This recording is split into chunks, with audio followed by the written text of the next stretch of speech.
আল্লাহ কোরআনের হাফিজ আছে আল্লাহ, আলিম আছে আল্লাহ, আল্লাহ তার হাত ভালো লাগে আল্লাহ, তার হাতের ভিতরে সন্তুষ্ট হয়ে আল্লাহ বিমারিকে আল্লাহ তুমি সুস্থতা দান করো আল্লাহ, সুস্থ করে আল্লাহ বাড়িতে ফিরাতে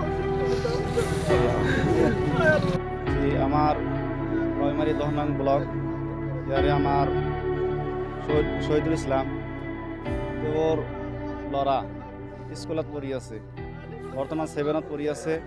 মোটামুটি 2 এপ্রিলত রোড এক্সিডেন্ট হয়েছে, বাইকত এক্সিডেন্ট হয়ে দুর্ঘটনা হয়েছে। আৰু তেওঁৰ নাম হৈছে আলী হুছেইন, ছাত্ৰ। কিন্তু এনেকুৱা পৰিস্থিতি হৈছে যে বৰ্তমান গুৱাহাটী মেডিকেল কলেজত আছে, তাতে চিকিৎসাধীন আছে। কিন্তু এনেকুৱা অৱস্থা যে একদম সেন্সলেছ হৈছে, এনেকুৱা পৰিস্থিতিত আছে মোটামুটি 2 এপ্ৰিলৰ পৰা।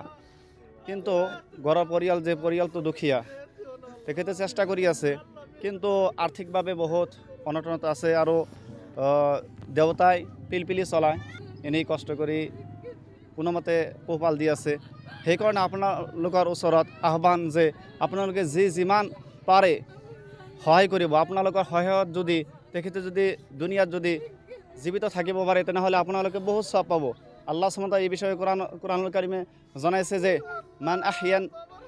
যে মান আহিয়ান নাস ফাকান্নামা আহিয়ান নাস জামিয়া, যে এজন মানুহক যদি কোনোবাই জীৱন দান কৰে বা তেওঁৰ উচিলাত যদি জীৱন পায়, তেনেহ'লে সি গোটেই মানুহক যে জীৱন দান কৰিলে এনেকুৱা সব পাব। যে এনেকুৱা আমি এটা পৰিস্থিতি, সেইকাৰণে যিমান পাৰে যে দান কৰিব ইনশাআল্লাহ তাআলা, এইটো আহ্বান। দোয়া চাই আমার নাতিটার জন্য আল্লাহ ভালো করে আন্নকে দোয়াই আল্লাহ, আমার নাতির জন্য আন্নকে কাছে আমি আল্লাহর হস্তে একটু ভিক্ষা দান করছি। আল্লাহ আমার একটু ভিক্ষা দিবেন। আমি অসুস্থ হয়ে গেছি আমার দাদার জন্য, আপনারা আমার একটু সহায় করবেন। কঠিন কইতেছি, দয়া করে আপনারা আমার একটু জানটা আল্লাহ জানি আপনারা দোয়া করবেন, আমার জানি একটু জানটা ভিক্ষা দিয়ে আল্লাহ। তুমি আল্লাহ আমার বাইরে ভিক্ষা দিয়েছে আল্লাহ, আল্লাহ অন্য কঠিন দর্শনের কিছু দোয়া চাই। তুলে মোনাজাত ধরছি আল্লাহ, তুমি আমার আল্লাহ হাত মুড়ে করে দিও আল্লাহ। আমার একটা ছেলে, আনারা 10 জন বলে আমার সহায় করে আল্লাহ। কোহারি না তো খেলাবার যায় নিয়ে ডাকতে নিয়ে গেছে।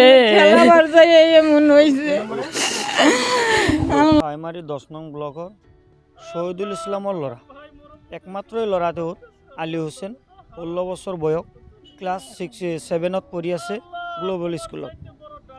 যোৱা এপ্ৰিলৰ 2 তাৰিখে ল'ৰাটো বাইকত পথ দুৰ্ঘটনা হয়। তেওঁলোকে যদিও ফখৰুদ্দিন আলী আহমেদ মেডিকেলত লৈ যায়, কিন্তু তাতে চিকিৎসাধীন নহওঁতে ৰেফাৰ কৰে গুৱাহাটীলৈকে। এতিয়া GNRC মেডিকেলত আছে।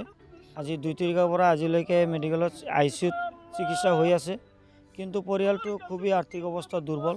দেউতাকে পিলপিলি চলাই কিবাকে জীৱন নিৰ্বাহ কৰে। এতিয়া পইচাৰ কাৰণে ল'ৰাটো ইমান ভালকৈ চিকিৎসা কৰিব পৰা নাই। গতিকে আমি গাঁৱৰ মানুহ হিচাপে বা এজন মানুহ হিচাপে এই ল'ৰাটোৰ কাৰণে ইয়াতে হুজুৰসকলৰ লগত দোৱা প্ৰাৰ্থনা কৰিলোঁ আল্লাহ তাআলাৰ কাছে, যাতে আল্লাহ তেখেতক সুস্থ কৰি দিয়ে। আৰু আমি ৰাইজৰ ওচৰতে এখন আহ্বান কৰোঁ, ইয়াতে স্কেনাৰ আৰু ফোন নম্বৰ দিয়া আছে। সকলোৱে যা পাৰে অলপ সহায় তেখেতক কৰিব আৰু তেখেতৰ কাৰণে অলপ দোৱা কৰিব।